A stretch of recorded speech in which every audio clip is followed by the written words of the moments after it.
Patience is a language of power, and tonight, only one person in the room truly spoke it. On a quiet Thursday evening in Manhattan, the restaurant moved like a well-rehearsed symphony, crystal glasses catching the amber light, polished wood reflecting a kind of wealth that never needed to announce itself, and somewhere between the soft clink of silverware and the low hum of distant conversation, Elena Carter stood perfectly still behind table 12, her posture straight, her expression neutral, her presence almost invisible, the way she had trained it to be, the way people like. Daniel Whitmore preferred it to be, because men like him didn't come to places like this to see people, they came to be served by them. And when the doors opened and he walked in, the air shifted in a way that wasn't loud, but was undeniable, like pressure before a storm, his charcoal suit cut to perfection, his watch catching just enough light to hint at its price without needing to prove it, and behind him, a man older, composed, speaking rapidly in Italian with a tone that carried both urgency and restraint, a tone that did not belong in a room built for quiet luxury. And Elena noticed everything. The slight tightening of Whitmore's jaw, the flicker of impatience in his eyes, the way the host hesitated for half a second too long before greeting them. Because even before a word was spoken, everyone already knew this would not be an easy table. And it wasn't, because within minutes, the rhythm of the room began to fracture, the Italian client speaking faster now, his voice sharper, his hands moving in precise gestures that demanded understanding, while Whitmore responded in clipped English, his tone controlled but thinning at the edges, the gap between them widening with every sentence. And Elena stood there, just behind his shoulder, pouring water into a glass that didn't need refilling, her movements quiet, deliberate, unnoticed, yet her eyes caught the small details others missed. The way the client's fingers tapped twice against the table between phrases. The way Whitmore's breath shortened just slightly with each failed exchange. The way the space between them felt less like a table and more like a line neither of them could cross. And somewhere beneath the polished surface of the restaurant, tension began to settle like a fine layer of dust, invisible until it wasn't. And when Whitmore finally leaned back in his chair, exhaling slowly through his nose, there was something colder in his expression now, something sharper, because control to him was not optional, it was identity, and losing it, even in something as small as a conversation, was not something he tolerated well. And Elena could feel it before he spoke, the shift, the moment where patience stopped being a virtue and started becoming a weapon. And still, she said nothing, her hands steady, her gaze lowered just enough to remain unseen, but not unfocused, because while the room struggled to understand the words being spoken, she understood something else entirely, something quieter, something far more dangerous, the exact moment when power begins to slip, and the exact moment when it can be taken back. The silence did not break all at once. It stretched, thin and fragile, as the Italian client leaned forward again, his voice lower now, but far more deliberate. Each word placed with precision, as if testing whether this man across from him was worth the effort of continuing, and Daniel Whitmore responded with a nod that came a fraction too late, his confidence no longer effortless but performed, his fingers brushing the edge of his glass in a small, controlled motion that betrayed the calculation running beneath his calm, because this was no longer just a conversation. It was a negotiation slipping out of his grasp inch by inch, and the room could feel it without understanding why, the nearby tables growing quieter, the staff moving with even greater care, as if trying not to disturb something already on the verge of collapse.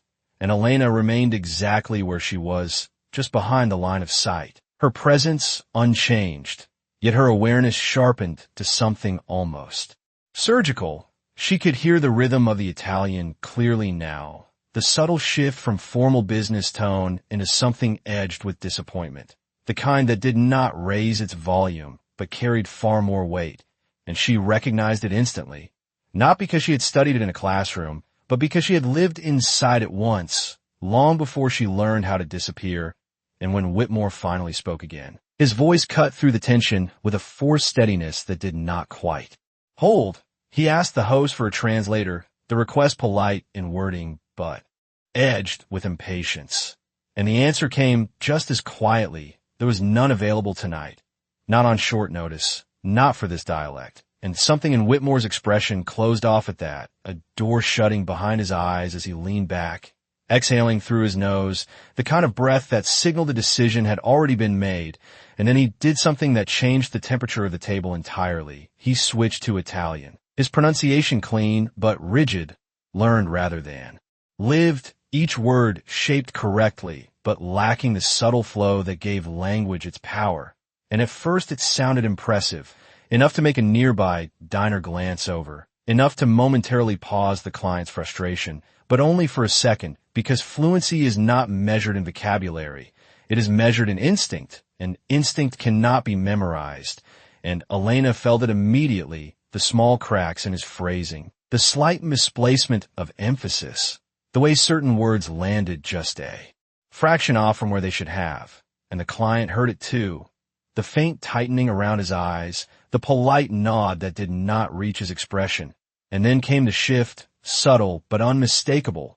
His response grew slower, more deliberate, his tone no longer collaborative but corrective, as if speaking to someone who had almost reached understanding but not quite.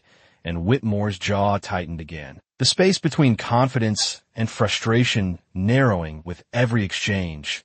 And still Elena said nothing, her hand resting lightly against the back of an empty chair, her breathing steady, her gaze lowered, yet her mind moved effortlessly through every word being spoken, translating without effort, understanding not just the language but the meaning beneath it, the hesitation, the doubt, the quiet withdrawal of trust.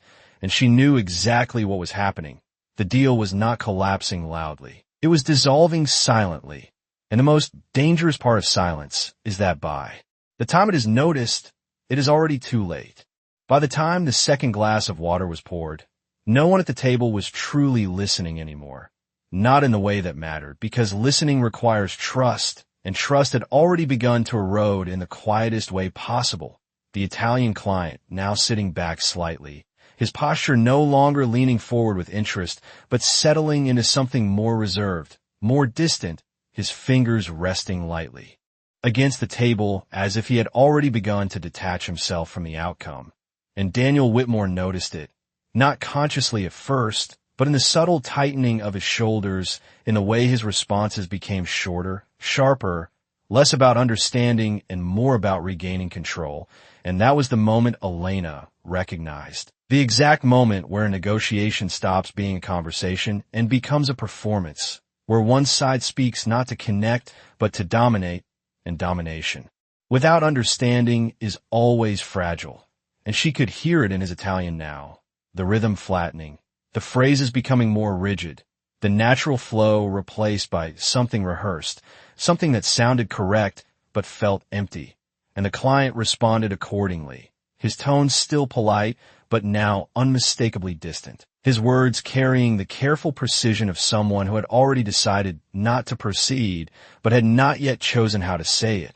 And around them, the restaurant continued, its quiet choreography, a server passing by with a tray of wine glasses, a couple at a nearby table leaning closer to each other in hushed conversation, the soft hum of the city beyond the windows pressing gently against the glass, all of it continuing as if nothing had changed, and yet everything at table 12 had.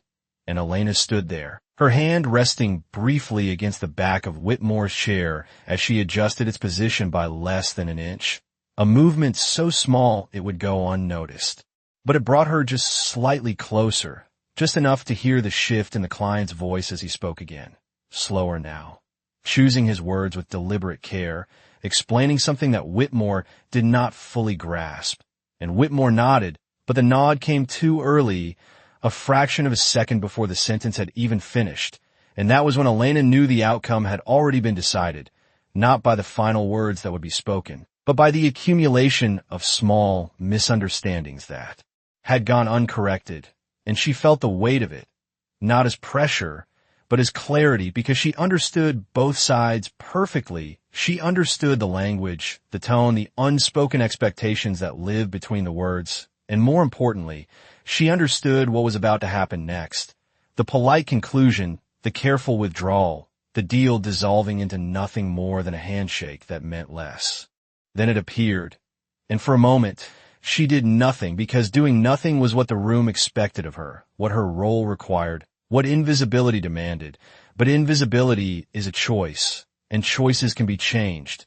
And as the client began to speak again, this time with the unmistakable cadence of closure, Elena's fingers stilled against the polished wood of the table, her breathing slowed, and her eyes lifted just slightly, not enough to draw attention, but enough to mark the shift. Because in that moment, she was no longer deciding whether she could speak, she was deciding whether she should. The decision did not arrive as a sudden impulse. It settled into Elena with the quiet certainty of something that had already been true long before this moment.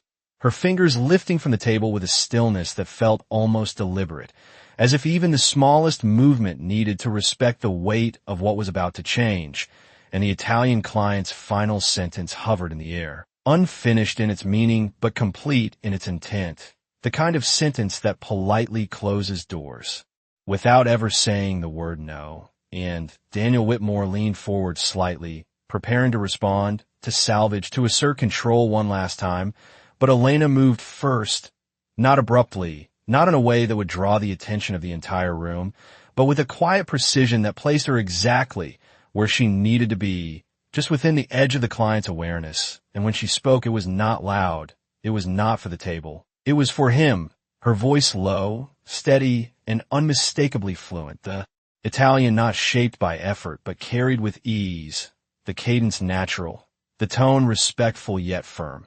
And for a fraction of a second, nothing happened, because the mind always needs a moment to adjust when reality does not match expectation. And then the client's eyes shifted, not toward Whitmore, but toward her, his expression changing not dramatically but completely, the guarded distance replaced by something sharper, more attentive, as if he had just discovered that the conversation he thought he understood had been incomplete. And Elena did not rush. She did not fill the silence. She allowed it to expand just enough to create space. And then she continued, clarifying a point that had been misunderstood, translating not just the words, but the intention behind them, the nuance that had been lost in the rigid exchange. And as she spoke, the rhythm of the conversation changed, not faster, not louder, but deeper, more precise, and the client leaned in again, his posture returning to what it had been at the beginning of the evening. Engaged, present, listening in a way that had been missing for the past several minutes, and Daniel Whitmore remained still, his expression unreadable at first, because control had not been taken from him. In a way he could confront, it had been shifted quietly, almost imperceptibly, and that made it harder to resist, harder to deny. And Elena finished her sentence with the same calm she had begun it, stepping back just enough to return to her place behind the line of attention. Her presence once again subtle, almost invisible, but the effect remained because the client spoke again, this time directly to Whitmore. His Italian still precise, but now carrying a different tone, one that invited response rather than tested it. And Whitmore answered, slower now, more careful, his words measured not for dominance, but for accuracy, and the space between them changed, no longer a barrier, but a bridge being rebuilt in real time. And around them, the restaurant resumed its quiet rhythm, the clink of glasses returning, the low conversations rising again, as if the moment had passed unnoticed. But at table 12, something fundamental had shifted, not announced, not acknowledged, but undeniable, because for the first time that evening, Daniel Whitmore was no longer the only one holding power in the room, and for the first time, he knew it. From that moment on, the conversation no longer belonged to a single voice. It moved with a balance that had been missing before, each sentence landing with intention, each pause carrying meaning rather than confusion.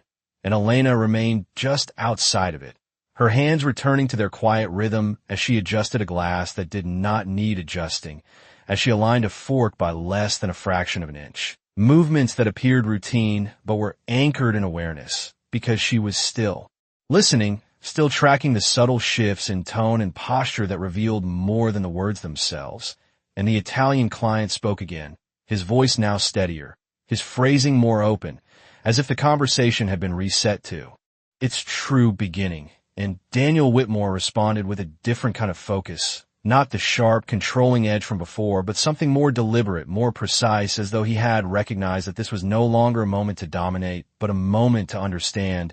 And Elena could hear the difference immediately, the absence of forced confidence, the presence of careful listening, and it changed everything. Because language is not just about speaking, it is about receiving.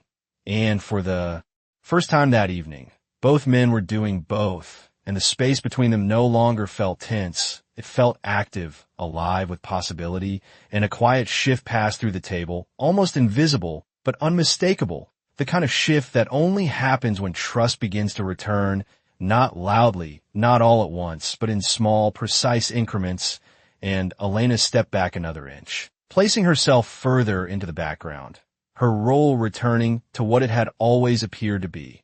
Yet the imprint of her voice remained in the air, shaping the conversation even in her silence, and the client nodded slowly as Whitmore spoke, a nod that carried acknowledgement rather than tolerance. And when he responded, there was a subtle warmth in his tone that had not existed before, a sign not of agreement yet, but of willingness. And willingness is where every meaningful agreement begins, and Whitmore noticed it, the slight softening, the re-engagement, and for a moment, his eyes flickered toward Elena, not directly, not in a way that would call attention, but enough to mark recognition, because he understood now, even if he had not yet decided what to do with that understanding, that the balance of the room had shifted in a way he had not controlled, and that realization settled into him quietly, not as discomfort, but as awareness, and awareness, when it arrives without resistance, becomes something else entirely. And as the conversation continued, Elena allowed herself a single, measured breath, steady and even, her gaze lowering once more, her presence dissolving back into the rhythm of the restaurant. But the truth remained, carried in every word now exchanged at the table, that what had nearly been lost had not been recovered by volume or authority, but by something far quieter, something that did not need to be seen to be felt. And in that quiet, the outcome of the evening began to change.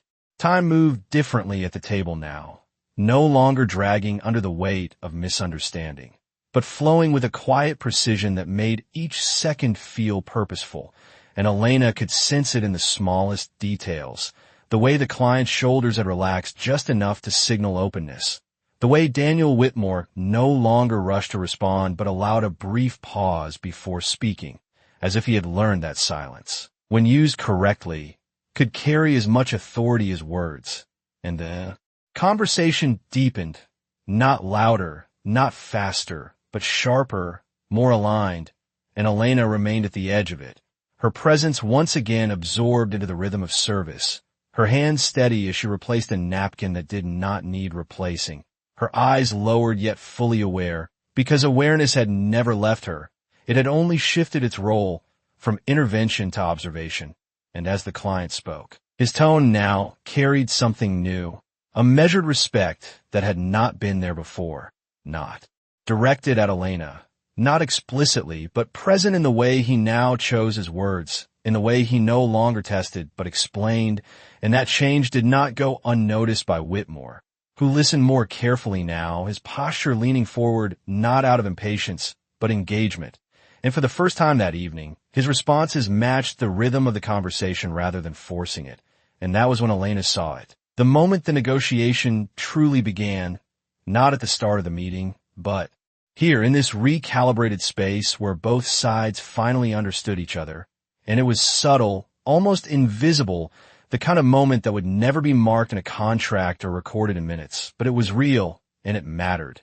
And as the exchange continued, the client reached for his glass, pausing briefly before taking a sip, his gaze steady on Whitmore as he spoke again, outlining terms with a clarity that had been missing before, and Whitmore nodded, not quickly, not prematurely, but with a measured certainty that showed he was following, truly following, and Elena felt the shift settle fully into place, the fragile structure of trust rebuilding itself piece by piece.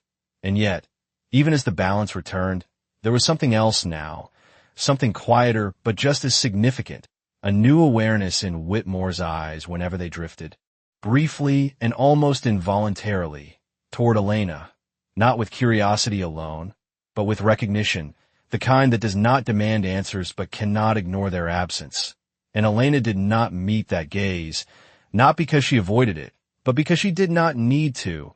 Her role had never been to be seen, only to act when necessary, and the necessity had passed, leaving behind only the result. And as the conversation moved toward its natural progression, the client's tone softened further, his words no longer guarded but collaborative, and Whitmore responded in kind, the sharp edges of his earlier frustration now replaced with something steadier, something grounded, and Elena allowed herself another quiet breath, her posture unchanged, her expression composed.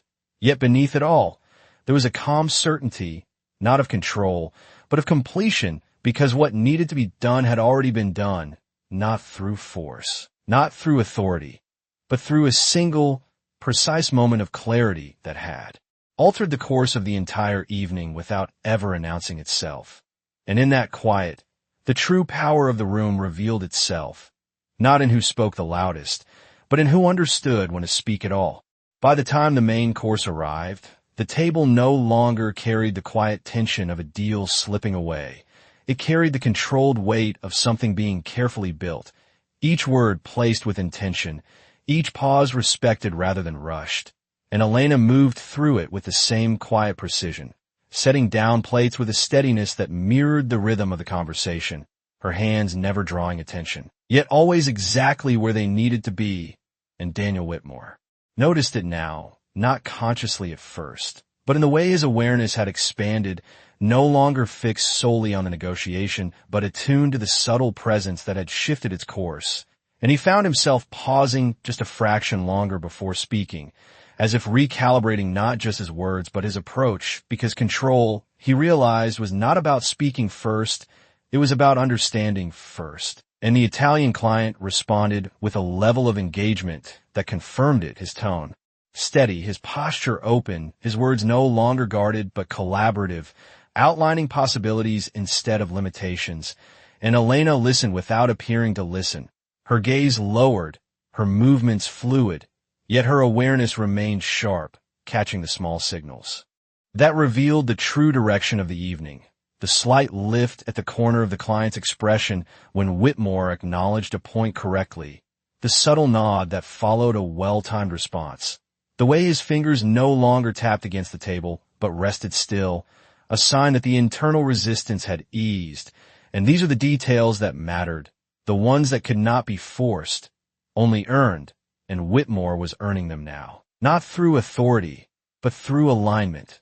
And as the conversation progressed, a quiet realization settled into him. Not sudden, not dramatic, but steady, the understanding that the turning point of this evening had not come from anything he had said, but from something he had almost missed entirely. And that realization did not create discomfort. It created focus, sharpening his attention, refining his responses. And Elena could see it without looking directly at him. The shift in his tone, the measured cadence of his words, the absence of impatience, and she allowed herself to step further back into the background, her role returning fully to its original form, because the moment of intervention had passed, leaving only the outcome to unfold. And the client reached for his glass again, pausing briefly before speaking, his voice carrying a quiet certainty as he outlined the next step. Not a conclusion, but a continuation, and Whitmore nodded, this time with a calm that did not need to prove itself, because it was already understood. And for a brief second, his eyes moved toward Elena, not searching, not questioning, but acknowledging, a silent recognition that did not require words. And Elena did not respond, not with a glance, not with a change in expression, because her role had never been to receive recognition, only to act when necessary. And the necessity had already passed. And as she turned slightly, stepping away from the table to continue her work, her movements as quiet as they had been at the beginning of the evening, the conversation behind her continued, steady and aligned, no longer fragile, no longer uncertain, but grounded in something far more durable than control. And in that quiet, The outcome was no longer in question because it had already begun to take shape in the only way that truly lasts, not forced, not imposed, but understood. The final stretch of the evening did not arrive with a dramatic shift. It settled in quietly, like a room that no longer needed to hold its breath, and the conversation at table 12 carried a steadiness that had not existed an hour before, each exchange now building rather than correcting, each response landing with a clarity that no longer required adjustment, and Elena moved through the space with the same measured calm, clearing a plate here, refilling a glass there. Her presence once again absorbed into the background of polished wood and soft light.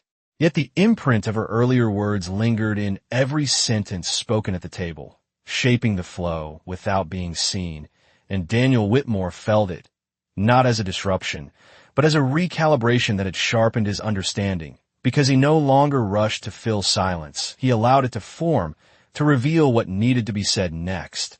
And the Italian client responded with the same precision, his tone no longer guarded, his posture relaxed in a way that signaled not just comfort, but confidence in the direction of the discussion, and Elena noticed the smallest confirmation of it, the way the client set his glass down without hesitation, the way his fingers rested still against the table rather than tapping, the way his voice carried a subtle warmth that had not been present at the beginning of the evening.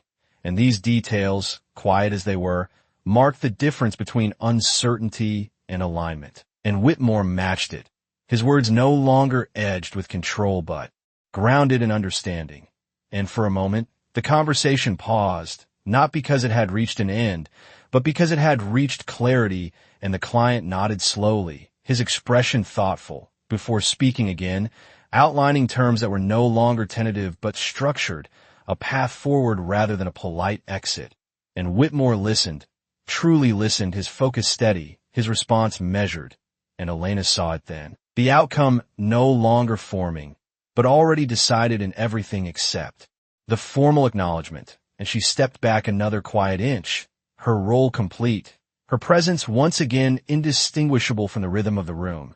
And when the client finally leaned back in his chair, exhaling softly, there was no tension in the gesture, only resolution, and he extended his hand across the table, not abruptly, not ceremoniously, but with a calm certainty that needed no emphasis.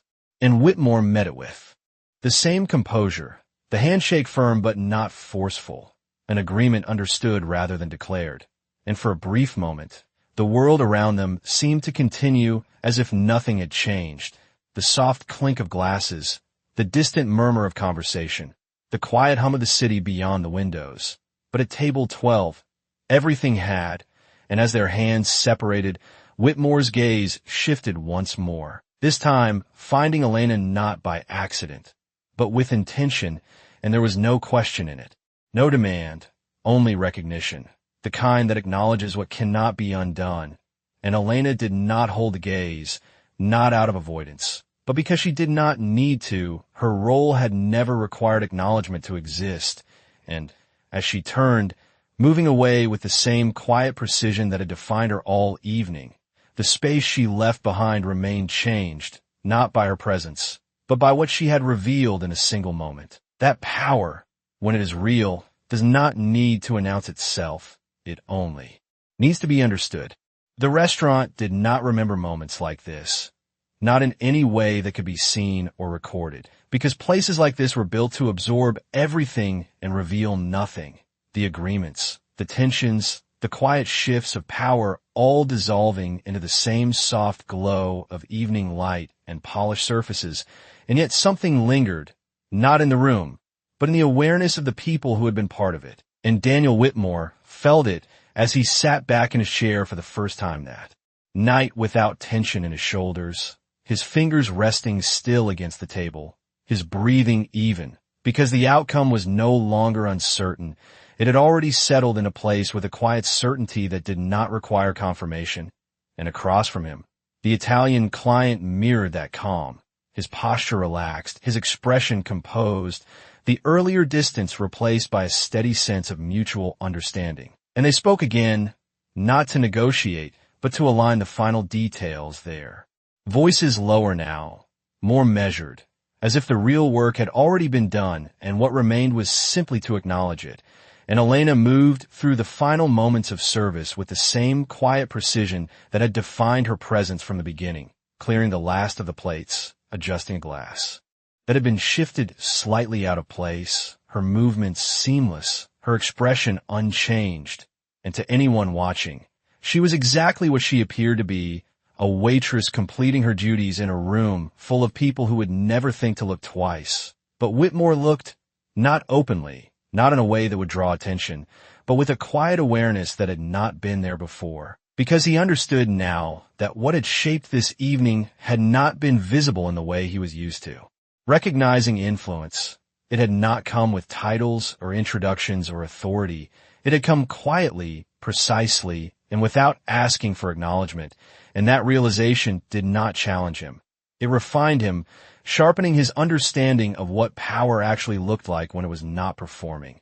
And as the client stood, smoothing the front of his jacket with a small, practiced motion, Whitmore followed. The two men exchanging a final handshake that carried no hesitation, only agreement, and the kind of respect that does not need to be spoken to be understood. And as they gathered their things, as the rhythm of the restaurant continued around them unchanged, Whitmore allowed himself one final glance toward Elena. This time not searching, not questioning, but recognizing, the kind of recognition that does not seek a response, only acknowledges a truth. And Elena did not meet it, not because she avoided it, but because her role had never required it. Her purpose had already been fulfilled in the moment it mattered most.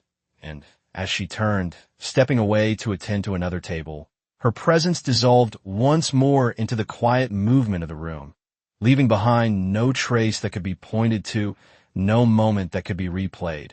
Only the result that now existed where something else had almost been lost. And as Whitmore walked toward the exit, the weight of the evening settled into something quieter, something more permanent than the deal itself, a shift in understanding that would not fade with time, because it had not been taught. It had been revealed, and outside, the city moved as it always did, unaware of what had changed inside those walls, unaware that a single voice, spoken at the right moment and in the right way, had altered the course of everything without ever needing to be seen. And in that quiet truth, something remained, something simple and lasting. That power does not belong to the loudest person in the room. It belongs to the one who understands when silence is no longer the right choice.